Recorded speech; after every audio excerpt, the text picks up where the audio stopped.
সড়কে থামছে না মৃত্যুর মিছিল। গোপালগঞ্জের কাশিয়ানীতে বাস ট্রাকের সংঘর্ষে নিহত 5, আহত অন্তত 25 জন। হত্যা মামলায় টুকু, জয় ও সোহাইলের 3 দিনের রিমান্ড। পৃথক 2 হত্যা মামলায় পলককে 3 দিন করে 6 দিনের রিমান্ড। ছাত্র জনতাকে নির্বিচারে হত্যার দায়ে আওয়ামী লীগকে নিষিদ্ধ নিবন্ধন বাতিল চেয়ে রিটের আদেশ আজ। বিএনপির 46তম প্রতিষ্ঠা বার্ষিকী আজ। পরিবর্তিত পরিস্থিতিতে রাজনীতি নিয়ে নতুন ভাবনা দলটির, কল্যাণ রাষ্ট্র গড়ার প্রত্যয়। এবং বন্যায় ফেনীর গ্রামীণ সড়কের ব্যাপক ক্ষয়ক্ষতি, যান চলাচল অযোগ্য হয়ে পড়ায় ভোগান্তি চরমে, দ্রুত বাঁধ মেরামতের দাবি। দেখছিলেন শিরোনাম সংবাদ সকালের, সঙ্গে আছি আমি লিনি আফরোজ। জানাবো পুরো সংবাদ। সড়কে থামছে না মৃত্যুর মিছিল। এবার গোপালগঞ্জের কাশিয়ানীতে বাস ও ট্রাকের সংঘর্ষে 5 জন নিহত হয়েছে। এ ঘটনায় আহত হয়েছে অন্তত 25 জন। রোববার সকালে 7:30টার দিকে কাশিয়ানী উপজেলার মাঝিগাতি বাস স্ট্যান্ড এলাকায় এই দুর্ঘটনা ঘটে। ইমাদ পরিবহনের বাসটি পিরোজপুর থেকে যাত্রী নিয়ে ঢাকা যাচ্ছিল।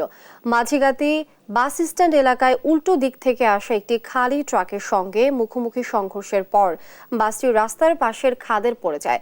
দুর্ঘটনায় বাসটি পুরো দুমড়ে মুচড়ে যায়। খবর পেয়ে ভাঙ্গা হাইওয়ে থানা পুলিশ, ফায়ার সার্ভিস ও স্থানীয়রা আহত যাত্রীদের উদ্ধার করে হাসপাতালে পাঠায়। তাৎক্ষণিকভাবে হতাহতদের নাম পরিচয় জানাতে পারেনি পুলিশ।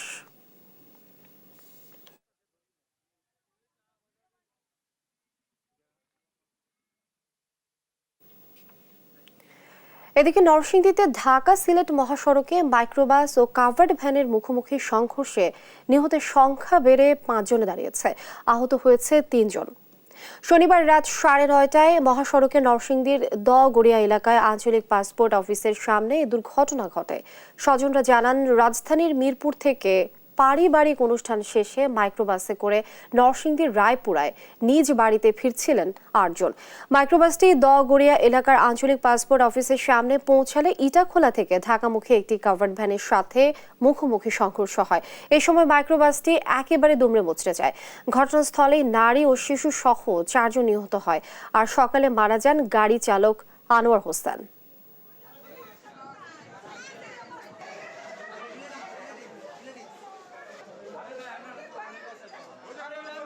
গাড়ির সাথে সংঘর্ষ হয়েছে। সংঘর্ষে বেশ কিছু লোকজন আহত, স্থানীয় লোকজন সহ তারা কিছু লোকজনকে জেলা হসপিটালে পাঠানো হয়েছে। একজন লোক নাম আনোয়ার, ড্রাইভার, তিনি ভিতরে একদম আটকা ছিলেন। আমাদের ফায়ার সার্ভিসের যারা আছেন সদস্য সবাই মিলে আমরা এটাকে উদ্ধার করি। তারপর আমরা জেলা হসপিটালে ফায়ার সার্ভিসের অ্যাম্বুলেন্স কর্তৃক জেলা হসপিটালে নিয়ে আসছি। 4 জনকে আমাদের ইমার্জেন্সিতে নিয়ে আসা হয়, ওনাদেরকে আমরা ব্রড ডেথ হিসেবে পাই। এবং আরও বাকি যে 4 জন থাকে তার মধ্যে 2 জনের অবস্থা খুবই গুরুতর ছিল। ওনাদেরকে আমরা প্রাথমিক পর্যায়ে যতটুকু এখানে চিকিৎসা দেওয়ার চেষ্টা করেছি। সাবেক প্রতিমন্ত্রী শামসুল হক টুকু, আরিফ খান জয় ও সাবেক নৌবাহিনী কর্মকর্তা মোহাম্মদ সোহাইলের 3 দিনের রিমান্ড মঞ্জুর করেছে আদালত। এদিকে পৃথক 2 মামলায় সাবেক প্রতিমন্ত্রী জুনায়েদ আহমেদ পলককে 3 দিন করে 6 দিনের রিমান্ড দেওয়া হয়েছে। ভোরে ঢাকার চিফ মেট্রোপলিটন ম্যাজিস্ট্রেট মইনুল ইসলামের আদালত শুনানি শেষে রিমান্ডের আদেশ দেন। এদিন শিক্ষার্থী খালিদ হাসান সাইফুল্লাহ হত্যা মামলায় 6 আসামিকে 7 দিনের রিমান্ড শেষে সকাল 6:30টার দিকে আদালতে হাজির করেন তদন্ত কর্মকর্তা লালবাগ থানার সাব ইন্সপেক্টর আকাশ মিয়া। তিনি টুকু, জয় ও সোহাইলকে ফের 7 দিনের রিমান্ড চেয়ে আবেদন করেন। আর পৃথক 2টি হত্যা মামলায় পলককে 3 দিন করে 6 দিনের রিমান্ড চাওয়া হয়। এছাড়া আদাবর থানায় মামলায় সাবেক এমপি আহমদ হোসেন ও ছাত্রলীগ নেতা তানভীর হাসান সৈকতকে 3 দিনের রিমান্ড মঞ্জুর করেছেন আদালত।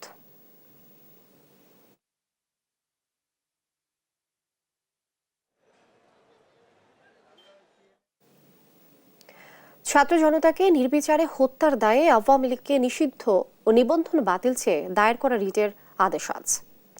27 অগস্ট বিচারপতি এ.কে.এম. আসাদুজ্জামান ও বিচারপতি মোহাম্মদ মাহবুবুল ইসলামের হাইকোর্ট বেঞ্চ এই আদেশের জন্য এদিন ধার্য করেন।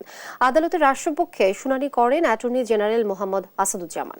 রিটের পক্ষে রিটকারী আরিফুর রহমান মুরাদ ভূঁইয়া শুনানি করেন। গত 19 আগস্ট ছাত্র জনতাকে নির্বিচারে হত্যার দায়ে বাংলাদেশ আওয়ামী লীগকে নিষিদ্ধ ও নিবন্ধন বাতিল চেয়ে হাইকোর্টে একটি রিট করা হয়। মানবাধিকার সংগঠন সারদা সোসাইটির পক্ষে নির্বাহী পরিচালক আরিফুর রহমান মুরাদ ভূঁইয়া রিটটি করেন। এই রিটে যেসব প্রতিষ্ঠান শেখ হাসিনার নামে রয়েছে সেগুলোর নাম পরিবর্তনও চাওয়া হয়েছে।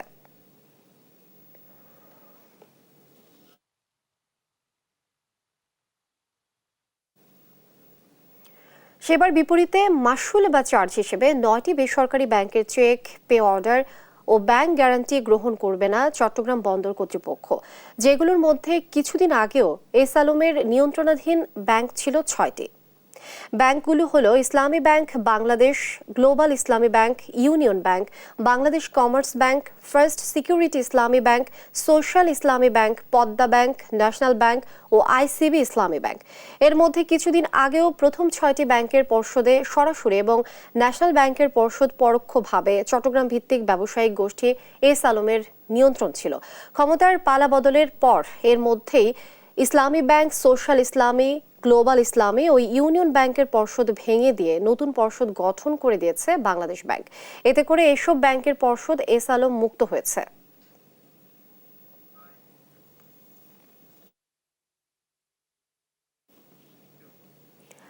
বাংলাদেশ জাতীয়তাবাদী দল বিএনপির 46তম প্রতিষ্ঠা বার্ষিকী আজ। দলটির সাথে মিশে আছে দেশের গণতন্ত্র পুনরুদ্ধার, ভোট ও ভাতের অধিকার আদায়ের সংগ্রামের দীর্ঘ ইতিহাস। ছাত্র জনতার আন্দোলনে স্বৈরাচার আওয়ামী লীগ সরকারের পতনের পর নতুন করে দেশ গড়তে রাষ্ট্রীয় প্রতিষ্ঠান শক্তিশালী করার পাশাপাশি রাজনীতি নিয়েও নতুন করে ভাবছেন বিএনপি নেতারা। অতীতের ত্রুটি বিচ্যুতি কাটিয়ে ভোটের অধিকার প্রতিষ্ঠা এবং কল্যাণ রাষ্ট্র গড়ার প্রত্যয় জানান দলটির নীতি নির্ধারকরা। আরো জানাচ্ছেন সাইফুর রিপন। ব্যক্তির চেয়ে দল বড়, দলের চেয়ে দেশ, এমন কথা শুধু মুখে বলা নয়, জাতীয় জীবনে তা প্রতিষ্ঠার লক্ষ্য নিয়ে শহীদ রাষ্ট্রপতি জিয়াউর রহমানের নেতৃত্বে জন্ম জাতীয়তাবাদী দল বিএনপির। ৭৫-এর রাজনৈতিক পট পরিবর্তনের পর দেশ ও সময়ের প্রয়োজনে কঠিন এক মুহূর্তে ক্ষমতার কেন্দ্রবিন্দুতে চলে আসেন তৎকালীন মেজর জেনারেল জিয়াউর রহমান। ক্ষমতা গ্রহণের পর নতুন বাস্তবতায় চেষ্টা করেন রাজনৈতিক দল গঠনের। তারই প্রথম ধাপে গঠিত হয় জাগদল। পরে ১৯৭৮ সালের ১ সেপ্টেম্বর জাগদল ভেঙে ১৯ দফার ভিত্তিতে গঠন হয় বাংলাদেশ জাতীয়তাবাদী দল বিএনপি। দলের প্রতিষ্ঠাতা চেয়ারম্যানও ছিলেন তদানীন্তন রাষ্ট্রপতি জিয়াউর রহমান। দেশকে একদলীয় বাকশাল থেকে বহুদলীয় গণতন্ত্র প্রতিষ্ঠার পাশাপাশি গণমাধ্যমের মুক্তির মধ্য দিয়ে ফিরিয়ে আনেন বাকস্বাধীনতা। জনশক্তি রপ্তানি ও রপ্তানিমুখী গার্মেন্টস শিল্প সহ বিভিন্ন পদক্ষেপের মাধ্যমে দেশের উন্নয়নের এক নতুন যাত্রা শুরু করেন জিয়াউর রহমান। ১৯৮১ সালের ৩০ মে একদল বিপদগামী সেনা সদস্যের হাতে শহীদ হন জিয়াউর রহমান। পরিবর্তিত পরিস্থিতিতে রাজনীতির মাঠে আসেন তার সহধর্মিণী বেগম খালেদা জিয়া। দলের হাল ধরে নেতৃত্ব দেন স্বৈরাচার বিরোধী আন্দোলনের। ৯০-এর গণ অভ্যুত্থানের পর ৯১-এ তত্ত্বাবধায়ক সরকারের অধীনে অবাধ সুষ্ঠু নির্বাচনের মধ্য দিয়ে হন দেশের প্রথম নারী প্রধানমন্ত্রী। ২০০৬ সালে ক্ষমতা ছাড়লে রাজনীতির কঠিন সময়ের আবর্তে ঘুরপাক খেতে শুরু করে বিএনপি। আওয়ামী লীগ সরকারের গত ১৬ বছরে দলের চেয়ারপারসন খালেদা জিয়ার কারাবাস, অসংখ্য নেতাকর্মী গুম, হত্যা এবং ৬০ লাখ নেতাকর্মীর বিরুদ্ধে মামলা মোকদ্দমায় এক কঠিন চ্যালেঞ্জের মুখে পড়ে দলটি। ২০১৮ সালে খালেদা জিয়া কারান্তরীণ হলে হাল ধরে তৃতীয় ধাপে বিএনপিকে সংগঠিত ও সুসংহত করেন রাষ্ট্রপতি জিয়াউর রহমানের বড় ছেলে দলের ভারপ্রাপ্ত চেয়ারম্যান তারেক রহমান।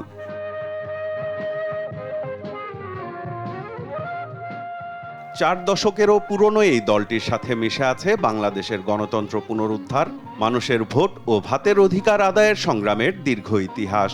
৫ই আগস্ট ছাত্র জনতার আন্দোলনে আওয়ামী লীগ সরকারের পতনের পর মানুষের ভোটের অধিকার প্রতিষ্ঠা করাকে সামনের দিনের বড় চ্যালেঞ্জ বলে মনে করছেন দলটির নীতি নির্ধারকরা। যেভাবে অর্থনীতিকে লুণ্ঠন করেছে, ব্যাংক সমূহকে খালি করেছে, গুম করেছে, মানবাধিকার লঙ্ঘন করেছে, এই সব কিছু দমন করে বাংলাদেশকে একটি আদর্শ জনকল্যাণমুখী রাষ্ট্রে পরিণত করার জন্য আমরা এবং ছাত্ররা আমরা হাতে হাত মিলিয়ে সংগ্রাম করব। এটাই হলো বিএনপির জন্য চ্যালেঞ্জ। পরিবর্তিত পরিস্থিতিতে নতুন করে দেশ গড়তে রাষ্ট্রীয় প্রতিষ্ঠান শক্তিশালী করার পাশাপাশি রাজনীতি নিয়েও নতুন করে ভাবছেন বিএনপি নেতারা। এরা তো বাংলাদেশের সব প্রতিষ্ঠানগুলো ধ্বংস করে দিয়েছে, সুতরাং এই প্রতিষ্ঠানগুলোকে শক্তিশালী করতে হবে, ইন্ডিপেন্ডেন্ট নিরপেক্ষভাবে কাজ করতে দিতে হবে, প্রফেশনালি কাজ করতে দিতে হবে। এখানে কম্প্রোমাইজ করার কোনো সুযোগ থাকবে না। এখানে যদি কম্প্রোমাইজ কোনো জায়গায় করা হয় তাহলে আমরা আগের জায়গায় ফিরে যাব, সেখানে যাওয়া যাবে না। এবং এই রাজনীতি কিন্তু বুঝতে হবে, রাজনৈতিক চিত্র বদলে গেছে। কিন্তু ওই পুরনো রাজনৈতিক ধারণায় ভাবনায় কেউ যদি রাজনীতি করতে চায়, বাংলাদেশের আগামী দিনে তাদের কোনো ভবিষ্যৎ নেই। অতীতের ত্রুটি বিচ্যুতি কাটিয়ে উঠে একটি কল্যাণ রাষ্ট্র গড়তে প্রতিষ্ঠার ৪৬ বছরে জিয়াউর রহমানের আদর্শে পুনরুজ্জীবিত হওয়ার প্রত্যয় জানিয়েছেন দলটির নীতি নির্ধারকরা। সাইফুল রিপন, দেশ টিভি, ঢাকা। স্মরণকালের ভয়াবহ বন্যায় ব্যাপক ক্ষতি হয়েছে ফেনীর গ্রামীণ সড়কের। বন্ধ রয়েছে সব ধরনের যান চলাচল, চরম দুর্ভোগে দুর্গতরা। অন্যদিকে বন্যা নিয়ন্ত্রণ বাঁধের ৮৯টি পয়েন্ট মেরামতের দাবি জানিয়েছেন স্থানীয়রা। তোফায়েল আহমদ নিলয়ের তথ্যচিত্রে সালমা জাহানের ডেস্ক রিপোর্ট। বন্যায় ফেনী জেলা ৩,৩০০ কিলোমিটার রাস্তা তলিয়েছে। পানি নামার সাথে সাথে ফুটে উঠেছে ক্ষতচিহ্ন। ফেনীর ফুলগাজীর জগৎপুরে এই সড়কের আধা কিলোমিটার রাস্তা ভেঙেছে ১৩টি স্থানে। সড়ক ভাঙা থাকায় দুর্গতদের জন্য ত্রাণ সহায়তা পৌঁছাতে বেগ পেতে হচ্ছে সংগঠনের কর্মীদের। আমি এখন সিলিন্ডার নিয়ে আসতেছি প্রায় ১.৫ কিলোমিটার দূর থেকে। রাস্তার অবস্থা খারাপ, লোকজন চলাফেরা করতে পারতেছে না, তো এখন পরিবার তো বাঁচাইতে হবে। আইলা সিডর যে ক্ষতি উপকূলে করে তার চেয়েও বেশি তছনছ হয়ে গেছে পুরা গ্রামটা। রুগীও নেওয়ার সুবিধা নাই, সব মারা যাবে। তারপর অতি সত্বর এই রাস্তাটা মেরামত করার জন্য, বাঁধিয়ে দেওয়ার জন্য আমরা সরকারের কাছে আবেদন জানাই। এদিকে মোহরী, কহুয়া, সিলোনিয়া নদীর বন্যা নিয়ন্ত্রণ বাঁধের ৮৯টি পয়েন্টে ভাঙন দেখা দিয়েছে। ভাঙনগুলো দ্রুত মেরামত করা না হলে উজানের ঢলে আবারও বন্যার আশঙ্কা করছেন স্থানীয়রা। নদীর রক্ষা বাঁধ যদি আমরা এখন মেরামত করতে না পারি, তাহলে কিন্তু বৃষ্টি হলে একটু পানি বাড়লে কিন্তু আবার পানি উঠে যাবে। ১.৫ কিলোমিটার মধ্যে ১৩টি জায়গায় ভাঙন পড়ছে। এই বাঁধগুলো কিন্তু এখন এই মুহূর্তে উন্মুক্ত সম্পূর্ণভাবে। এখন এই বাঁধগুলো যদি দ্রুত সংস্কার করে টেকসই বাঁধ না দেওয়া হয়, আমরা বারবার এফেক্টেড হবে। ক্ষতিগ্রস্ত সড়কে মেরামতে ব্যয় ধরা হয়েছে শত কোটি টাকা। বরাদ্দের জন্য চিঠি মন্ত্রণালয়ে পাঠিয়েছে এলজিইডি। দীর্ঘমেয়াদী যে কাজগুলো হবে সেগুলোর জন্য ১.৫ বছর থেকে ২ বছর লাগবে, আর স্বল্পমেয়াদী আমরা ২ মাসের মধ্যে শেষ করে দিতে পারবো। চলাচলের অনুপযোগী সড়কগুলো দ্রুত সংস্কারের নির্দেশনা দিয়েছে জেলা প্রশাসক। তাৎক্ষণিক যেটা জরুরি আমরা তথ্য পাচ্ছি, যেমন এখন যদি আপনি বলেন যে এই রাস্তাটাতে একেবারে খারাপ অবস্থা, তাদের তো নিজস্ব কিছু সংস্থান থাকে, এখন বললে হয়তো খুব দ্রুত এসে এলজিডি এখন গিয়ে এটা ঠিক করে দেবে। জনজীবন স্বাভাবিক করতে দ্রুত সময়ে যোগাযোগ ব্যবস্থার উন্নয়ন হবে, এমনটাই প্রত্যাশা ফেনীবাসীর। নিউজ ডেস্ক, দেশ টিভি। ফেনীতে বন্যার কারণে বৃদ্ধি পেয়েছে পানিবাহিত রোগবালাই। এ বিষয়ে বিস্তারিত জানাচ্ছেন সহকর্মী তোফায়েল আহমদ নিলয়। বন্যার পরবর্তীতে আসলে ফেনী জেলা জুড়ে আসলে বিভিন্ন ধরনের রোগবালাই দেখা দিয়েছে। আমরা দেখেছি যে ডায়রিয়া, জ্বর, সর্দি, কাশি সহ আসলে অনেক অ্যালার্জিজনিত সমস্যাগুলো ইতিমধ্যে কিন্তু দৃশ্যমান হচ্ছে। আমি এই মুহূর্তে রয়েছি ফেনীর 250 শয্যার জেনারেল হসপিটালের ডায়রিয়া ওয়ার্ডের সামনে। আসলে আপনি দেখতে পাচ্ছেন যে এখানে বন্যা কবলিত যে আসলে মানুষগুলো রয়েছে, বন্যার পরবর্তীতে যে সকল মানুষগুলো আসলে পানিবাহিত যে সকল সমস্যায় রোগবালাই যে ভুগছিল, তার মধ্যে ডায়রিয়া আসলে অনেক প্রকট আকার ধারণ করেছে। আমরা দেখতে পাচ্ছি যে ডায়রিয়া ওয়ার্ডের যে ধারণ ক্ষমতা 17 বেডের অ্যাগনিস্টে প্রায় 137 জন রুগী আসলে এই চিকিৎসা নিচ্ছেন। তাদের আসলে চিকিৎসা সেবা দিতে এত পরিমাণ হিমশিম খেতে হচ্ছে চিকিৎসক সহ নার্সদের। আসলে তারা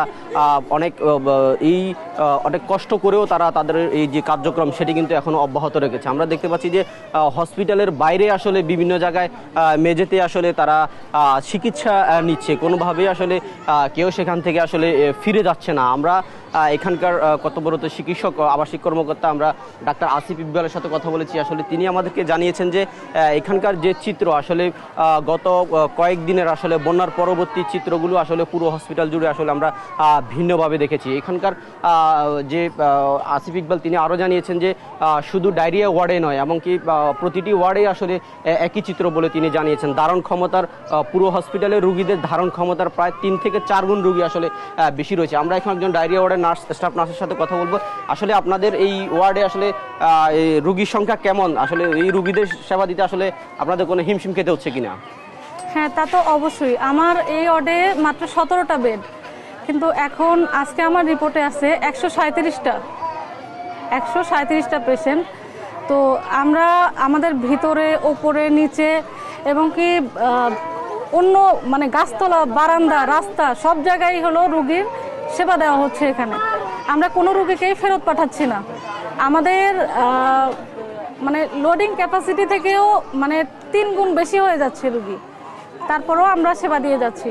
ধন্যবাদ। আসলে আপনি শুনছিলেন যে এখানকার যে একজন নার্স তিনিও বলছিলেন যে রুগীদের সেবা দিতে আসলে যে পরিমাণ হিমশিম খেতে হচ্ছে, এরপরেও কোনো রুগীকে আসলে হসপিটাল থেকে বাইরে যেতে দিচ্ছে না।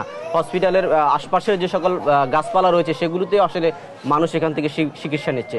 তো এই ছিল আমার কাছে বন্যার পরবর্তী যে পানিবাহিত রোগের সর্বশেষ তথ্য। তীব্র নদী ভাঙনের কবলে পড়েছেন কুড়িগ্রামের নদী তীরের বাসিন্দারা। গত 2 সপ্তাহে নদী তীরে বিলীন হয়েছে প্রায় অর্ধশত পরিবারের বাড়িঘর। অনেকেই খোলা আকাশের নিচে মানবেতর দিন পার করলেও মিলছে না কোনো সহযোগিতা। সহকর্মী জুয়েল রানার তথ্যচিত্রে ফারিয়া ইসলামের ডেস্ক রিপোর্ট। গেল 3 মাস ধরে ভাঙছে কুড়িগ্রামের তিস্তা, ব্রহ্মপুত্র, ধরলা ও দুধকুমার নদের অববাহিকা। এরই মধ্যে এসব নদী তীরে ভিটেমাটি হারিয়েছেন প্রায় 5 শতাধিক পরিবার।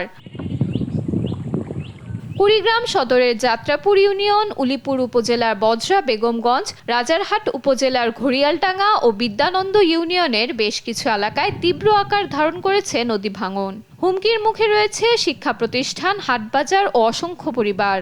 যে আমার স্কুলটাও আছে, কিন্তু এখানে আমার ছেলে মেয়ে লেখাপড়া করছে। এই স্কুলটা ভাঙে গেলে আমাদের ছেলে মেয়ে তো আর লেখাপড়া করতে পারবে না।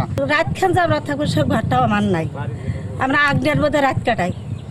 আমাদের খুব সমস্যা হয়ে গেছে। 2টা করে বছর যে জায়গায় আমরা বাড়ি নেই, 2টা করে বছরে আর থাকতে পারি না। অনেক মানুষের বাড়ি ভাঙছে, সবাই আতঙ্কের ভিতরে আছে। অনেকেই হারিয়েছে মাথা গোজার ঠাঁই। এসব ক্ষতিগ্রস্তদের মিলছে না সরকারি বেসরকারি তেমন কোনো সহযোগিতাও। এদিকে ভাঙনের হুমকিতে থাকা পরিবারেরও দিনরাত কাটছে দুশ্চিন্তায়।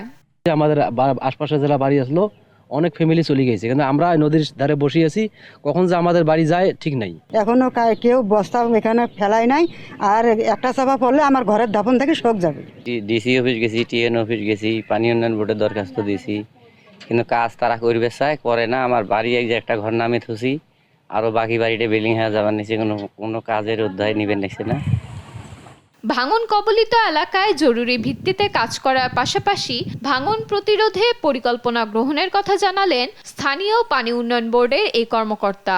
আমরা ইতিমধ্যে জিও ব্যাগ দ্বারা জরুরি ভিত্তিতে কাজ বাস্তবায়ন করছি। এছাড়া আমাদের এখানে 4টি এডিপিভুক্ত প্রকল্পের কাজ আছে, যেগুলো আমাদের শুষ্ক মৌসুমে শুরু হবে। এই প্রকল্পগুলো বাস্তবায়ন সমাপ্ত হলে কুড়িগ্রামের ভাঙন অনেকাংশেই কমে আসবে। শুধু আশ্বাস নয়, স্থায়ী ভাঙন রোধে দ্রুত পদক্ষেপ নেওয়া হবে আশা নদীপাড়ের মানুষের। নিউজ ডেস্ক, দেশ টিভি। ঢাকা মেডিকেলে পৃথক 2টি মৃত্যুর জেরে চিকিৎসকদের উপর হামলা হয়েছে। এতে রাতভর মেডিকেল কলেজে উত্তেজনা ছিল। এ ঘটনায় ইন্টার্ন চিকিৎসকদের কর্মবিরতি চলছে। এ নিয়ে আরো জানবো দর্শক। ঢাকা মেডিকেল কলেজ থেকে যুক্ত হচ্ছেন সহকর্মী এম এ আজিম। 24 ঘন্টার আলটিমেটাম যেটা দিয়েছে চিকিৎসকরা, কি বলছেন তারা এই বিষয়ে বিস্তারিত জানাবেন।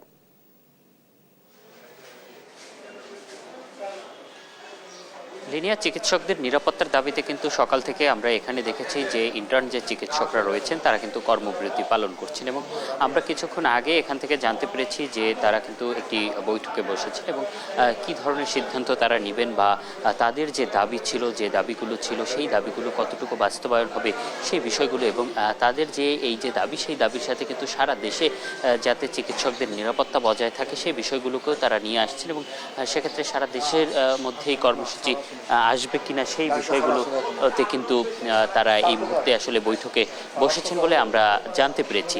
তো এর আগের যে ঘটনাটি একটু যদি আপনাদেরকে বলে রাখতে চাই, সেক্ষেত্রে শুক্রবার একটি দুর্ঘটনাজনিত রোগী কিন্তু ঢাকা মেডিকেলে আসে এবং সেই রোগীটি কিন্তু শনিবার সকালে চিকিৎসাধীন অবস্থায় মারা যান, এবং এই যে চিকিৎসাধীন অবস্থা এবং এই চলাকালীন অবস্থায় কিন্তু আসলে আমাদেরকে চিকিৎসকরা জানিয়েছিলেন যে কোনো ধরনের কোনো স্বজন কিন্তু এখানে আসেনি। সেক্ষেত্রে কিন্তু তারা তাদের মতো করে চিকিৎসা কার্যক্রম চালিয়ে গিয়েছিলেন, কিন্তু তারপরও সেই রোগীটি যেহেতু গুরুতর অসুস্থ অবস্থায় ছিলেন এবং আশঙ্কাজনক অবস্থায় ছিলেন, সেই রোগীটি কিন্তু নিহত মারা যান, এবং মারা যাওয়ার পরবর্তীতে কিন্তু গতকালকে সন্ধ্যার পরে তাদের স্বজনরা আসেন এবং স্বজনদের সাথে কিন্তু বিভিন্ন লোকজন এসে এখানে 3 জন চিকিৎসকের উপরে হামলা করেন, এবং এখানে সেই ঘটনার পরে কিন্তু আসলে তারা এই যে কর্মবিরতির যে ঘোষণা, তার আগে কিন্তু তারা একটি আলটিমেটাম দিয়েছিলেন যে যারা এই ঘটনাটি ঘটিয়েছে তাদেরকে বিচারের আওতায় আনা এবং তাদেরকে চিহ্নিত করার যে দাবি, সেই দাবিটি কিন্তু তারা তুলেছিলেন, এবং সেই দাবির পর কিন্তু তারা আজকে সকাল থেকে আসলে কর্মবিরতি পালন করছেন। তো আসলে এই যে কর্মবিরতি চলছে সেই বিষয়টি নিয়ে যদি একটু বলতে চাই, সেক্ষেত্রে আমরা কিন্তু এই যে ইন্টারনাল চিকিৎসকরা যে কর্মবিরতি পালন করছেন, এতে কিন্তু আসলে সাধারণ যে রোগী যারা রয়েছেন তারা কিন্তু আসলে অনেকটাই ভোগান্তিতে রয়েছেন। তারা কিন্তু চিকিৎসকদের যে পরিমাণ সাপোর্ট দরকার সেই সাপোর্টটি কিন্তু এই মুহূর্তে পাচ্ছেন না। তো লিনিয়া, এই ছিল আমার কাছে ঢাকা মেডিকেল থেকে সবশেষ। আজিম, অসংখ্য ধন্যবাদ আপনাকে। দর্শক, ঢাকা মেডিকেল কলেজ থেকে যুক্ত ছিলেন সহকর্মী আজিম। কুষ্টিয়া ইসলামী বিশ্ববিদ্যালয়ের শিক্ষকদের মধ্যে থেকে ভিসি নিয়োগের একদফা দাবিতে আন্দোলনে নেমেছে শিক্ষক, শিক্ষার্থী ও কর্মচারীরা। দাবি না মেনে বিশ্ববিদ্যালয়ের বাইরে থেকে ভিসি নিয়োগ দেওয়া হলে কঠোর কর্মসূচির হুঁশিয়ারিও দেন তারা। তাদের অভিযোগ, বিগত সময়ে বাইরে থেকে নিয়োগ দেওয়া ভিসিরা বিশ্ববিদ্যালয়ের মান উন্নয়নে কোনো ভূমিকা রাখেননি, জড়িয়েছেন নানা অনিয়ম, দুর্নীতিতে। তাই নিজ বিশ্ববিদ্যালয়ের শিক্ষককে ভিসি হিসেবে দেখতে চায় তারা। ইরফান রানার ক্যামেরায় কুষ্টিয়া থেকে নাহিদ হাসান তিতাসের রিপোর্ট।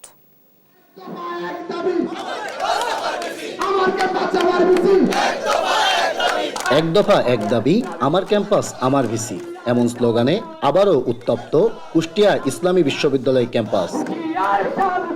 এবার নিজ বিশ্ববিদ্যালয়ের শিক্ষককে ভিসি হিসেবে নিয়োগের এক দফা দাবিতে আন্দোলনে নেমেছে শিক্ষক, শিক্ষার্থী ও কর্মচারীরা। তাদের অভিযোগ, বিগত সময়ে বাইরে থেকে নিয়োগ দেওয়া ভিসিরা বিশ্ববিদ্যালয়ের মান উন্নয়নে কোনো ভূমিকা রাখেননি, জড়িয়েছেন নানা অনিয়ম ও দুর্নীতিতে। তাই নিজ বিশ্ববিদ্যালয়ের শিক্ষককে ভিসি হিসেবে দেখতে চায় তারা। আর দাবি না মেনে বিশ্ববিদ্যালয়ের বাইরে থেকে ভিসি নিয়োগ দেওয়া হলে কঠোর কর্মসূচির হুঁশিয়ারিও দেন আন্দোলনকারীরা। আমরা আমাদের বিশ্ববিদ্যালয়ের শিক্ষকদের মধ্য থেকে ভিসি চাই, আমরা বাইরের বিশ্ববিদ্যালয়ের কোনো ভিসিকে গ্রহণ করতে ইচ্ছুক না। তারা স্বপ্ন চিন্তা করে নিজের পকেট ভরার, কখনো সাধারণ শিক্ষার্থীর কি চাওয়া পাওয়া দাবি সেগুলো কখনোই দেখতেন না। যে সকল শিক্ষক আমাদের দুদিনের সাহায্যতা করেছেন, যারা আমাদের সব রকম সাহায্য সহযোগিতা পরামর্শ দিয়েছেন, তাদের মধ্যে থেকে আমাদের ভিসি চাচ্ছি। ঠিকমতো ক্লাস না হওয়ার কারণে ছাত্রছাত্রীরা সেশন জটে তারা ভুগতেছে, এটা আমাদের এক নম্বর কারণ। 2 নম্বর কারণ, যে আমি একজন অফিসার হিসেবে এখানে অফিস ঠিকমতো হয় না, মাননীয় ভাইস চ্যান্সেলর মহোদয় উনি অফিস করেন না।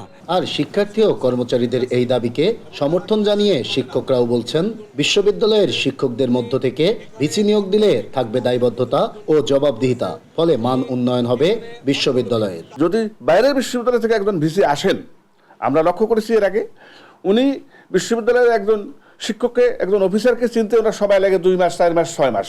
এটা বড়ই হাস্যকর। অভিজ্ঞ অধ্যাপকগণের ভিতর থেকে কাউকে আমাদের এখানে ভিসি হিসাবে নিয়োগ দেন। আমরা আন্তরিকভাবে চেষ্টা করব এই বিশ্ববিদ্যালয়কে ছাত্রদের কাছে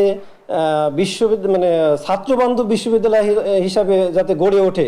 আমাদের বিশ্ববিদ্যালয় থেকেই যোগ্য এবং সৎ এবং নিষ্ঠাবান একজন শিক্ষক এই বিশ্ববিদ্যালয়ের দায়িত্ব নিই। স্বৈরাচার শেখ হাসিনা সরকার পতনের পর গত 8 আগস্ট ছাত্র আন্দোলনের মুখে পদত্যাগ করেন ঢাকা বিশ্ববিদ্যালয়ের গণযোগাযোগ ও সাংবাদিকতা বিভাগের অবসরপ্রাপ্ত অধ্যাপক, কুষ্টিয়া ইসলামী বিশ্ববিদ্যালয়ের ভিসি শেখ আব্দুল সালাম। নাহিদ হাসান তিতাস, দেশ টিভি, কুষ্টিয়া।